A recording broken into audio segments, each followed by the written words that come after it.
anunciada a pandemia oficialmente no início de março, o presidente me pediu que acompanhasse o Ministério da Saúde para fazer essa comunicação junto com o presidente da Câmara, o presidente do Senado, numa sessão do Congresso, uma sessão extraordinária do Congresso. Chegamos lá e, imediatamente, conseguimos 5 bilhões iniciais, e eu, até na ênfase e no esforço do momento de pegar aquele recurso que era objeto de uma disputa política, eu disse, bom, esses 5 bilhões já vão nos ajudar a pulverizar o coronavírus. Não que eu pensasse que fossem só os 5 bilhões, mas era um uso muito melhor para aquele dinheiro do que a disputa política, na época que estava havendo em torno de uma emenda de relator. Eram 15 bilhões, 5 nós já tiramos naquela reunião e jogamos imediatamente para o ministro da Saúde. Ali começou uma grande escalada em busca de recursos ainda infraconstitucionais, porque não havia o espaço constitucional para nós gastarmos. Então, o que fizemos imediatamente, primeiro movimento, Banco Central reduzindo compulsórios, 200 bilhões. Logo em seguida, Caixa Econômica Federal anuncia linhas de crédito 100 bilhões. BNDES anuncia linhas de crédito 50 bilhões. São 350 bilhões nas primeiras semanas de linhas de crédito em bancos públicos oficiais e redução de compulsório para os bancos privados. Imediatamente, atenção para os idosos e mais vulneráveis. 150 bilhões em antecipação de benefícios a pensionistas e aposentados, assim como diferimento também de recolhimento de Simples e de FGTS para as pequenas empresas. Então, imediatamente, atacamos com o espaço, ainda no espaço infraconstitucional, como ajudar pequenas e médias empresas, diferindo impostos e antecipando recursos para os idosos e os mais vulneráveis. O Supremo e a Câmara, e o Congresso e o Senado, abriram, então, o espaço constitucional para os gastos. Imediatamente, o presidente lançou o Nenhum Brasileiro Fica para Trás, o auxílio emergencial. 150 bilhões exatamente para os mais frágeis brasileiros, os desassistidos, os invisíveis, os mais vulneráveis que precisariam de recursos. Se fosse para ficar em casa, como é que eles iam comer? Como é que eles iam se sustentar durante 1, 2, 3 meses? O presidente, então, lançou o auxílio emergencial, foram 150 bilhões, e seguidos logo depois de uma outra transferência também importantíssima, que preservou 10 milhões de empregos nos mercados oficiais. Ao mesmo tempo que em 38 milhões de brasileiros foram lançados ao descoberto, completamente abandonados, e o presidente, então, nos ajudou a formular esse programa de auxílio emergencial, havia também, no mercado formal, a importância de preservarmos empregos. Nas últimas 6, 7 semanas, nos Estados Unidos, foram destruídos 32 milhões de empregos no mercado formal e, no Brasil, foram preservados, registrados, cadastrados, a manutenção de 10 milhões de trabalhadores, graças ao programa que chamamos de BEM, os benefícios emergenciais. A empresa negocia, renegocia o salário e o governo entra bancando a diferença, pagando uma parte da diferença, de forma que a empresa, em vez de demitir, ela reduz um pouco o salário e o governo suplementa. Chamamos até de um programa de suplementação de salários. Foi muito bem sucedido esse programa, e com esses 150 bilhões, por um lado, para o auxílio emergencial, e mais 50 bilhões, por outro, para manutenção de emprego, já chegamos, então, a 700 bilhões de reais, lançando uma camada de proteção para salvar vidas e preservar empregos. Até esse momento, nós já éramos, do ponto de vista de esforço fiscal, o país emergente com o maior número de gastos, o maior volume de gastos para combate ao coronavírus. Nós gastamos 2 vezes a média dos países emergentes e nós gastamos 10% acima da média dos países avançados. Enquanto estavam dizendo aqui que o Brasil não fazia nada contra a crise. Nós estávamos gastando o dobro dos emergentes, 10% acima da média dos avançados, e sendo criticados porque não estávamos fazendo nada. Bom, imediatamente após, Já tínhamos, então, totalizado 700 bilhões de gastos.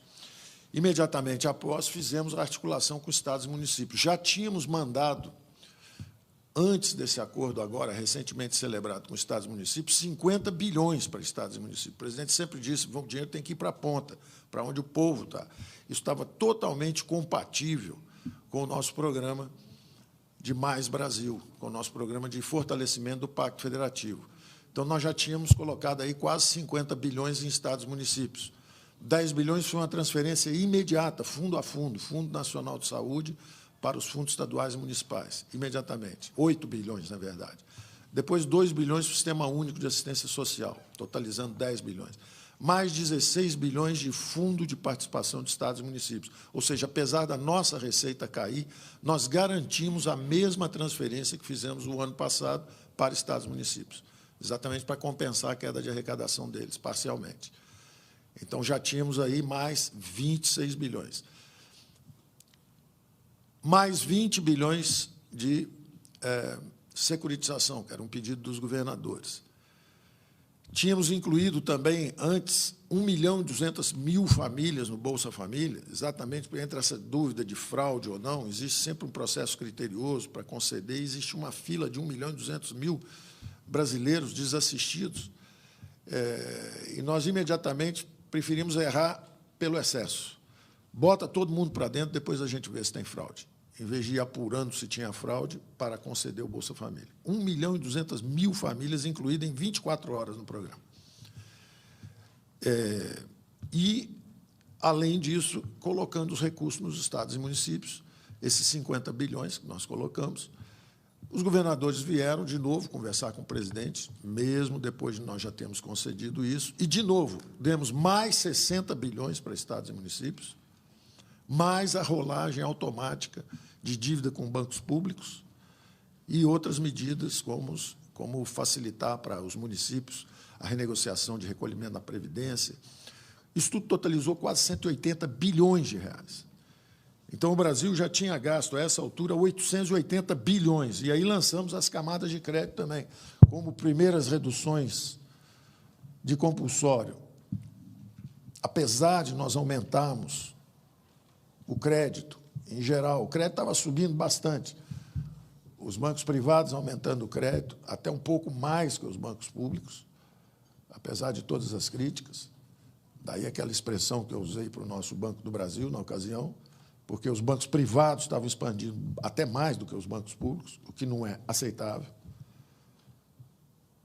E nós fizemos alguns reparos aos programas de crédito também, por uma razão muito simples. Porque, apesar de nós aumentarmos muito o crédito na economia, a verdade é que a necessidade de capital de giro, com a interrupção dos negócios e o isolamento, quadruplicou, quintuplicou. O Brasil todo estava sendo asfixiado por falta de capital de giro. Então, por mais que subisse o crédito, não era ainda o suficiente. Então, lançamos mais camadas de crédito. Essa semana mesmo vamos estar anunciando, o presidente do Banco Central vai anunciar o aperfeiçoamento de vários programas, passamos 2, 3 semanas trabalhando intensamente, e ele vai lançar novos programas, da mesma forma a Caixa Econômica, da mesma forma o BNDES e o Banco do Brasil. Então, vem aí mais 36 bilhões, já existiam 36 bilhões do folha de pagamentos, não estavam funcionando, os canais estavam entupidos, nós estamos desentupindo, o presidente do Banco Central vai anunciar isso essa semana, como é que nós vamos desentupir isso, mais 15,9 bilhões de FGO, que nós dizemos, na verdade, pela primeira vez, 3.200.000 contribuintes, pequenas empresas ou pequenas pessoas jurídicas, que sempre pagaram o Simples, sempre recolheram impostos, sempre foram chamados para a Receita para contribuir, dessa vez estão sendo chamados pela Receita para receberem até 30% do faturamento médio mensal dos últimos 12 meses. Vão tomar um susto, ser chamado pela Receita, falando assim, olha, eu tenho dinheiro para você aqui, para o seu capital de giro, para você aguentar essa crise, enquanto está todo mundo trancado em casa. Então, 3.200.000 microempresários vão ser chamados, são 15,9 bilhões para eles, também está saindo agora essa semana, mais 20 bilhões do FGI, que alavancados pelo sistema bancário, pode chegar a 100 bilhões, também para o pequeno e médio. Tudo isso em reação ao pedido da sociedade que o dinheiro não estava chegando na ponta. Se não está chegando na ponta, nós vamos empurrar mais até chegar. Então, quando você soma isso tudo, dá quase 1 trilhão, são 900 bilhões de recursos que estão aí. Naturalmente, isso pressiona os orçamentos esse ano, mas nós sabemos que o ano que vem tudo volta ao normal. Daí a importância do veto presidencial para que esse auxílio à saúde não se transforme em aumento de salários, que seriam despesas permanentes, quando, na verdade, nós temos que enfrentar agora essa crise da saúde. Então, está tudo... Isso é a síntese do nosso esforço até agora. Isso tem um documento aí de umas 40 páginas, depois vai ser distribuído para todos os senhores, também para a imprensa. Agora, o mais importante são os próximos passos, e o presidente também já determinou quais serão esses próximos passos. O presidente já lançou e comunicou isso, que por 2 meses nós vamos estender o auxílio emergencial. Nós estamos num nível de emergência total, a 600. Nós vamos começar agora uma aterrissagem com uma unificação de vários programas sociais e o lançamento de um Renda Brasil, que o presidente vai lançar, porque aprendemos também, durante toda essa crise, que havia 38 milhões de brasileiros invisíveis e que também merecem ser incluídos no mercado de trabalho. Vamos lançar um programa verde e amarelo, que o presidente, durante a campanha, já tinha dito: há regimes onde tem muitos direitos e pouquíssimos empregos. E há 40 milhões de brasileiros andando pelas ruas sem carteira assinada. Só que agora nós sabemos quem eles são. Nós digitalizamos e temos o endereço de cada um. E nós vamos formalizar esse pessoal todo, porque eles são brasileiros como todo mundo e eles eram invisíveis. Então, nós vamos estar lançando isso daqui a pouco.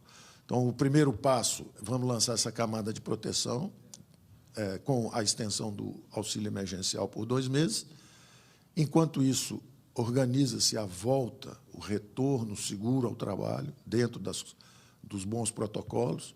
Esse é um outro trabalho que a economia, durante esse período, fez também, quer dizer, junto com o Ministério da Saúde, pegando os protocolos no mundo inteiro. E há exemplos, inclusive, no Brasil, de indústria de construção civil que manteve 93% da capacidade operando, 55 mil trabalhadores e menos de 20 mortes por coronavírus, exatamente porque estavam medindo temperatura, testando, tratando e monitorando com bons protocolos. Então, vem a nova fase aí, uns 60 dias, a gente espera que esses 60 dias, pelo menos, de auxílio emergencial que o presidente está estendendo, que nesses 60 dias haja essa organização de retorno seguro ao trabalho e depois entramos, então, numa fase, finalmente, de decolarmos novamente, atravessando as 2 ondas. Esse é o desafio à frente. Obrigado.